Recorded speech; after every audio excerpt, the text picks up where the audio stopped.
Olá galera, bom dia, boa tarde, boa noite, não sei que horas você está vendo isso, mas espero que esteja bem. Como vocês viram, a gente já entendeu como acontece a infecção do coronavírus. Agora a gente vai passar para a parte que a gente entende um pouco que história de pandemia é essa, o que isso significa. Primeiramente, eu vou estar diferenciando com vocês alguns termos de epidemiologia para conseguir dialogar melhor. A gente tem aqui a tríade da epidemiologia. Ela é composta por esses três sujeitos aqui: o agente etiológico, o hospedeiro e o ambiente. E notem que eles estão relacionados, porque esse aqui é uma tríade geral para tudo o que a gente tem de doença. O agente etiológico no ambiente vai para o hospedeiro, o hospedeiro pode contaminar o ambiente com o agente etiológico. O agente etiológico pode, direto do ambiente, sem contato com o grande ambiente, digamos assim, ter a infecção no hospedeiro. E a gente ainda tem uma quarta peça. A gente ainda tem uma quarta peça dessa tríade que conecta todos eles, que é o vetor, que vai ser quem carrega esse agente etiológico para, seja o ambiente, seja o hospedeiro, ou de hospedeiro para o ambiente, para contaminar novos hospedeiros. Para exemplificar, agente etiológico. Agente etiológico é quem causa a doença. Ou seja, aqui a gente tem o Trypanosoma cruzi, causador da doença de Chagas, e aqui um tipo de leishmania, já que as leishmanias são causadoras da leishmaniose. Esses dois são protozoários. Aqui a gente tem o vírus SARS-CoV-2, o coronavírus SARS-CoV-2, e aqui a gente tem o vírus da dengue. Percebam que ele não tem coroa, então não é coronavírus. O vetor é quem carrega esses agentes até o hospedeiro. Mas nem todo agente precisa de um vetor. Por exemplo, o Aedes aegypti, ele age levando o vírus da dengue até os hospedeiros. O barbeiro age levando o Trypanosoma. Aqui a gente tem uma pulga que trouxe a peste negra para a Europa. Já o coronavírus, não. O coronavírus, ele usa o ambiente para se disseminar. Ele não precisa de nenhum vetor para facilitar essa entrada no hospedeiro. Ele vai direto, ele já tem uma via de entrada. Bom, vamos diferenciar um pouquinho os termos daqui. Covid-19, ou Coronavirus Disease 2019, significa doença do coronavírus de 2019. Então, a doença causada pelo coronavírus é a Covid-19. Mas qual coronavírus? Porque coronavírus é a família de vírus que possui proteínas em seu envelope em formação de coroa. Tanto o MERS quanto o SARS quanto o SARS-CoV-2 são coronavírus. Então, o SARS-CoV-2 é o vírus causador da Covid-19. Vocês podem encontrar na internet também que ele foi inicialmente chamado de nCoV-19, ou Novel Coronavirus 2019, ou Novo Coronavírus de 2019. Mas aquele comitê internacional que a gente comentou inicialmente decidiu dar esse nome para o coronavírus, para o novo coronavírus. A gente tem a SARS, ou SRAG, como o nome da doença daquela pandemia, em 2003, significa Severe Acute Respiratory Syndrome, que significa síndrome respiratória aguda grave. O agente etiológico dela, o causador, é o SARS-CoV, o vírus causador da SARS. A gente tem em 2012 uma nova epidemia, a Middle East Respiratory Syndrome, ou síndrome respiratória do Oriente Médio, que foi causada pelo agente MERS-CoV, ou vírus causador do MERS, da MERS. Então, Covid-19 é a doença, coronavírus é a família dos vírus. Você pode até se referir ao SARS-CoV-2 como o novo coronavírus, mas quando você fala coronavírus, sem estar distinguindo muito bem, pode ser qualquer coisa.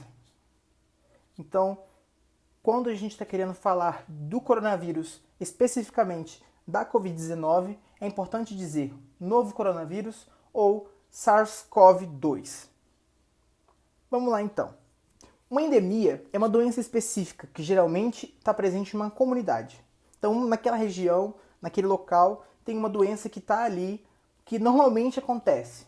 Ela pode ser sazonal, em surtos periódicos. Por exemplo, a gente tem aqui no Brasil que no inverno existem um maior número de síndromes gripais. Então, o Brasil já se prepara, que já faz a sua campanha de vacinação contra a gripe antes, sabendo já que aquele período do ano já é ocupado pela sazonalidade da doença gripal.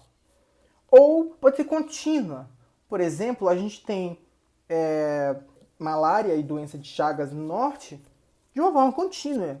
Não é uma questão de sazonalidade. O clima lá é propício para o vetor o tempo todo. Então, acontece nesse tempo os surtos periódicos. A gente tem no sudeste, principalmente, no verão, muita proliferação de Aedes aegypti. Então, são momentos em que a dengue está em alta. Então, é uma endemia que tem uma sazonalidade mais ligada à proliferação do Aedes aegypti e de locais que permitam a sua disseminação. Como eu falei, a gente tem, por exemplo, a doença de Chagas e a dengue, como exemplo de endemias aqui no Brasil. Também a febre amarela já voltou há um tempo atrás, numa outra forma. Pode até ser na forma de uma hiperendemia, onde uma epidemia permanece por muito tempo em altos níveis. Ou ela pode romper aquela região e acabar contaminando novas regiões, que é quando a gente define que está acontecendo uma epidemia. Essa epidemia ocorre quando surtos, que é quando a doença explode e extrapola locais. Vários surtos ocorrem em várias regiões. Tanto que o surto é usado para quando você quer falar de uma região pequena, por exemplo, surtos em bairros de uma cidade grande ou surtos em cidades distantes dentro de um estado. Mas quando isso acontece em regiões maiores, a gente está falando então de epidemias. Por exemplo, a gente sabe que estados do Sudeste têm epidemias de dengue todo ano. Cabe então ao poder público ver medidas para tentar reverter esse quadro. Às vezes a gente consegue, em outros não. As epidemias que a gente teve: dengue, febre amarela, zika e chikungunya são alguns exemplos. Então ela é caracterizada por essa questão de você ter maior número de indivíduos em relação aos outros acometidos com a doença. Então isso ajuda a gente caracterizar uma doença de endemia para epidemia. Só que a gente vê que a epidemia de Zika, ela evoluiu. Por quê? Porque ela acabou afetando o mundo inteiro. Então, a pandemia é uma epidemia que se espalhou por vários países ou continentes e geralmente afeta um número muito grande de pessoas. Porque só ir para vários continentes não significa que vai afetar um grande número de pessoas. Isso acontece geralmente, mas não é uma regra. Bom, esses termos são cunhados pelas autoridades de saúde. E a maior autoridade de saúde que a gente tem no mundo é a OMS, Organização Mundial da Saúde. Mas afinal, quem é a OMS? Bom, para responder isso, vamos ter que voltar um pouco. Após a Primeira Guerra, o mundo criou a Liga das Nações, na intenção de que essa organização mantivesse a paz. Só que isso falhou e tivemos a Segunda. Se você está assustado, surpreso, eu também vou ficar. Porque a Segunda Guerra aconteceu lá em 1900 e bolinha e terminou em 1945, culminando na criação da Organização das Nações Unidas, ou United Nations. Ela possui um dos seus órgãos principais, o Secretariado-Geral, com sede em Nova York, no prédio das Nações Unidas, que é considerado território internacional, não é considerado território americano. Mas, além do secretariado, ela possui outros órgãos. 6 órgãos, para ser mais exato, para controlar melhor as ações no intuito de manter a paz na Terra e evitar uma terceira guerra mundial, mais um conflito armado.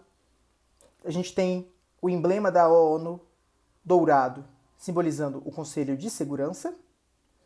A gente tem o Conselho de Direitos Humanos, o Conselho Econômico e Social, a Corte Internacional de Justiça e aqui a Assembleia Geral, o organismo mais forte da ONU. A gente também tem o Conselho de Tutela, só que ele é convocado somente para que a ONU possa consultar os países membros em relação aos estados que estão sob a tutela da ONU. Por exemplo, logo quando acabou a Segunda Guerra, a ONU tratou de criar um Estado judeu para compensar a morte de tantos judeus na Segunda Guerra. Então, a ONU criou o Estado de Israel, que ficou sob seu comando durante um tempo, até que tivesse maturidade política para se governar sozinho. Só que a gente vê que na prática isso não foi tão proveitoso assim, porque acabou gerando muitos conflitos, né? Enfim, a ONU não tem somente esses organismos. Esses são organismos, digamos assim, de primeiro escalão. Eles cuidam de questões, digamos assim, gerais e de forma mais, digamos, enérgica do que as outras 16. A gente tem, então, mostrando a aceitação dos países em relação à ONU com o passar dos anos. Hoje, a ONU tem 193 países membros e podemos dizer que praticamente todos os países do mundo fazem parte da ONU.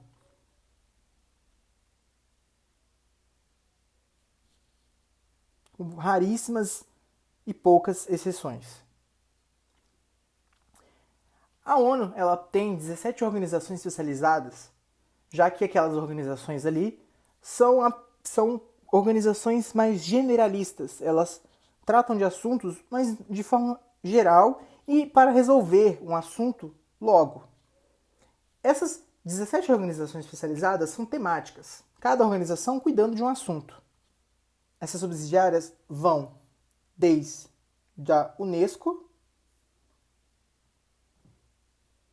que visa cuidar do bem-estar de crianças do mundo, conhecido Banco Mundial e o Fundo Monetário Internacional. E nós temos aqui a Organização Mundial da Saúde, a World Health Organization, fundada no dia 7 de abril de 1948, possui escritórios em 158 países e sede em Genebra, na Suíça, que tem um papel neutro. A Suíça, na ONU, tem um papel neutro, pois na sua capital, em Genebra, várias organizações mundiais têm sua sede. O Tribunal de Haia tem sua sede, a Corte Internacional tem sua sede, a OMS possui uma diretoria composta por técnicos e também a Assembleia Mundial da Saúde, que é composta pelos países membros da ONU, que enviam seus representantes anualmente para esse evento, na qual, a cada 5 anos, elege um diretor-geral, que é a pessoa que vai ser a responsável em agir, em coordenar as ações da OMS.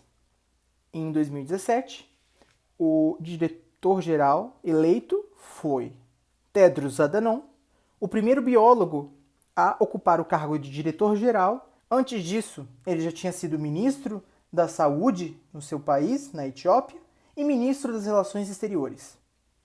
Aqui é o diretor Tedros, e aqui a sede da OMS em Genebra. Então, a OMS tem como papel representar a ONU nos interesses da saúde. Como assim?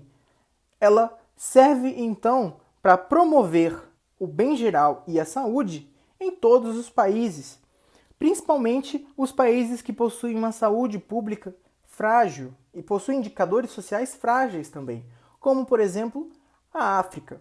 A Organização Mundial da Saúde é muito presente na África, principalmente porque a África sofre com constantes epidemias de HIV, Ebola, entre outros. Então, a OMS tem esse papel de tentar equilibrar a balança no quesito saúde no mundo todo, como as outras organizações têm, cada uma em sua alçada.